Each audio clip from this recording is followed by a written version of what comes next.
घर में ये 4 लोगों का आना अत्यंत शुभ माना गया। इन 4 लोगों के चरण आपके घर के लिए अति शुभ माना गया।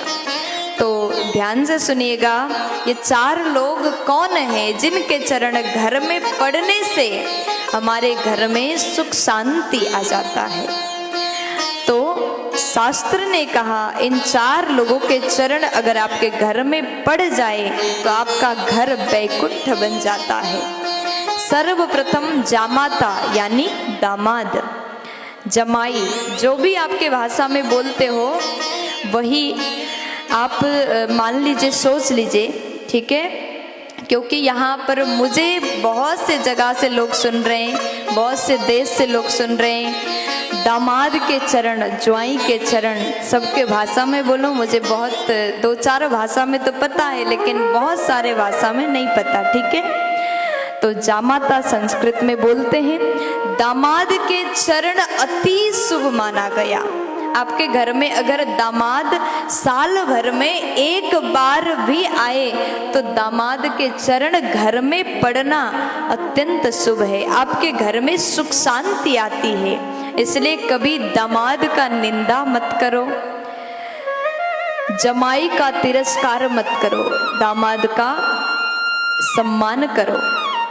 लेकिन दामाद के बारे में उतना बोलने की जरूरत मुझे नहीं है, क्योंकि दामाद जी अगर घर में आते हैं तो उनके लिए अलग ही स्वागत किया जाता है, 56 भोग खिलाया जाता है, खूब सेवा किया जाता है। और पहले दामाद जी और दूसरे नंबर में ननंद। अब यहाँ हर भाभियों को सुनने की जरूरत है, क्योंकि ननंद ज्यादा घर में आए तो भाभियां पहले से मुंह बना लेती हैं, मुंह फुला लेती हैं। ननंद अगर घर में आए तो वो चरण, ननंद के चरण भी अति शुभ माना गया।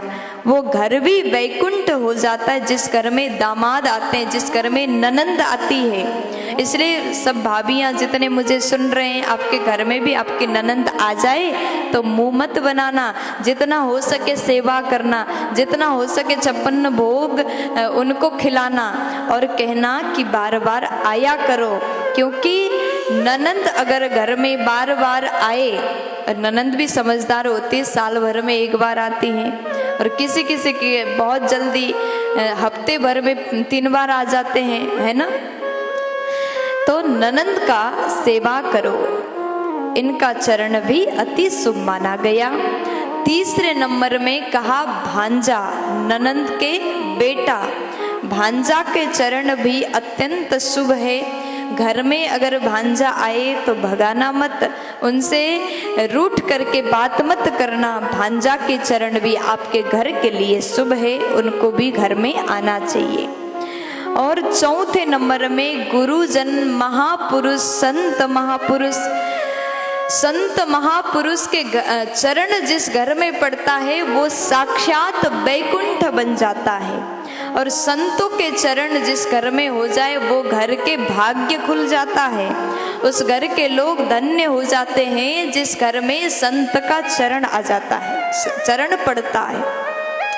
तो साल भर में संत अगर रोज रोज न आए तो कम से कम अपने गुरुजी को साल भर में 1 बार जरूर घर में बुलाओ।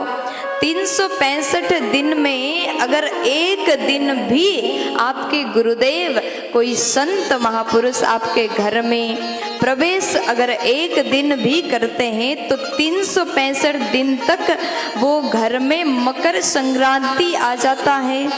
इसलिए वो घर धन्य है जिस घर में संतों का चरण पड़ता है। ऐसा वर्णन मैं अपने मन से नहीं, ब्रह्म पुराण में किया गया है। तो आप सभी को ये बात का ध्यान देना चाहिए। दामाद, ननंद, भांजा और गुरुजन, ये 4 लोगों के चरण हमेशा पूजनीय है। ऐसा चरण आपके घर में पड़े तो घर वैकुंठ बनता है, उस घर में सुख शांति की कमी नहीं होगी। प्यार से बोल दीजिए ना, राधे।